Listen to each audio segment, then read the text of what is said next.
Hey! Subscribing and liking the vids does go a long way on the channel. But what if you want to support me even further? And I have something for you, acolytes. I have a Patreon with 4 tiers going up to £30 is the max, so easily affordable.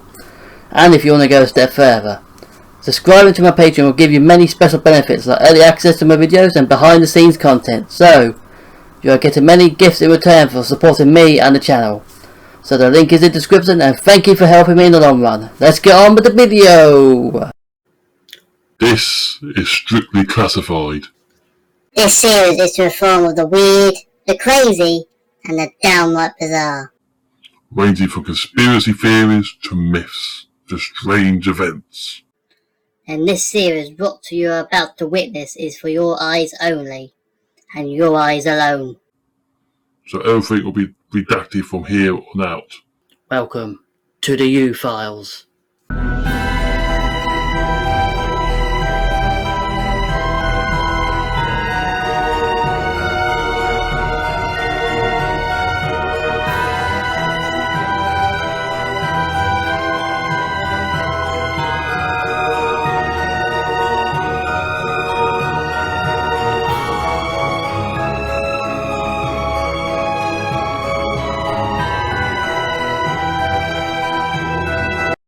In the summer of 1518, so in the span of the time frame, Henry VIII is halfway into becoming his own buffet of calories.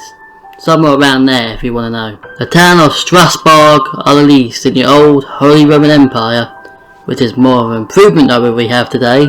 Strasbourg-en-Lys is now a part of modern day France, but this place holds a weird and dark, disturbing old secret not many versed in history will know.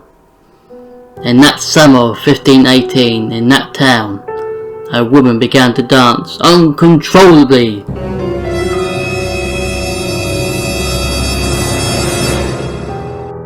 It is not known what came over her as he was unarmed too, but only known to this day as Frau Trothier. But soon followed more and more to this and fell to the boogie fever. Over the next few months, about 400 by the end, joined this dancing frenzy. It all started with one who danced fervently, and basically half to most of the town joined till the plague subsided in September of that year. It's recorded as one of the most strangest events in human history. Everyone had boogie fever, because at random times people were infected with the dance fever while some were not. And the next day or more they were. It was a strange occurrence in that town that spanned these few months.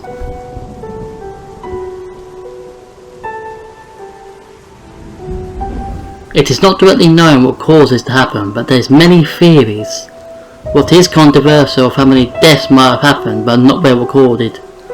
Some sources suggest that during a period of this plague, 15 people per day died from the constant dancing, but weirdly, the sources of the city of Strasbourg at the time of the events did not mention the number of fatalities, or if there even were fatalities. Which is kind of sus if you ask me. You aren't hiding anything, are you, Strasbourg? The main source of these claims is by John Waller, who wrote several journals and a book related to the dancing plague. They are called The Landslip, A Time to Dance, A Time to Die, and The Extraordinary Story of the Dancing Plague of 1518.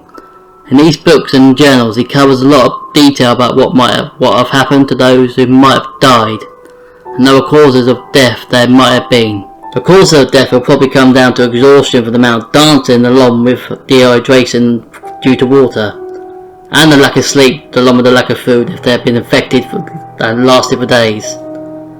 There will also be a number of other factors too, but boredom and wearing sweet cowboy outfits sadly weren't one.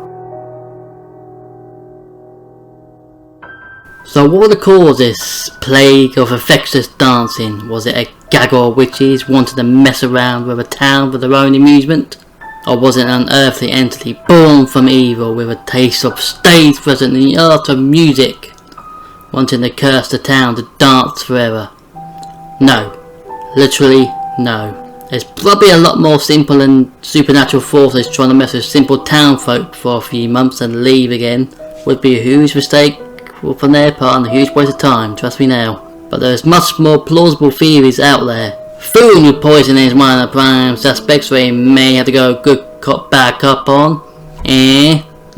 What are you doing, Many believe the dancing could be brought on by the toxic and psychoactive chemical effects by the ergot fungi, which usually grows on grain and probably contaminated the entire blood supply over the next few months. And back then, food wasn't kept in the fridges or nice places, so count your blessings you aren't ill in bed from food not being looked after. Trust me. The psychoactive product of an ergot fungi is directly related to the drug called lysergic acid dioflamonide, LSD baby, which will explain a lot as the effects can start up to half an hour up to 20 hours. Imagine dancing for that amount of time, your feet must be killing after a while. Ow!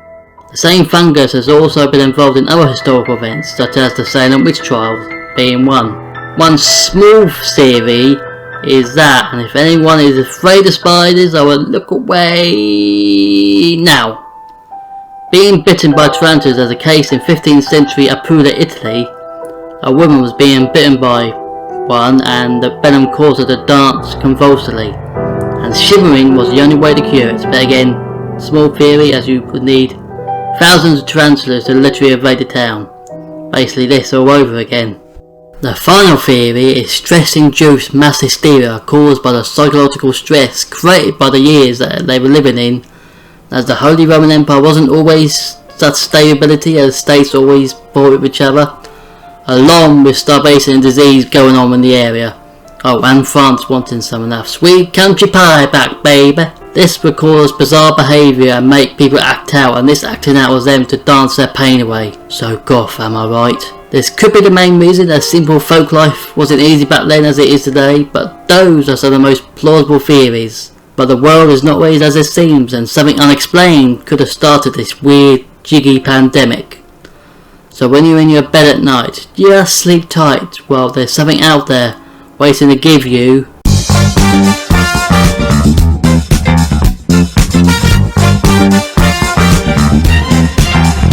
See you next time when we explore the unknown and we explain the unexplained. See you on the U-Files.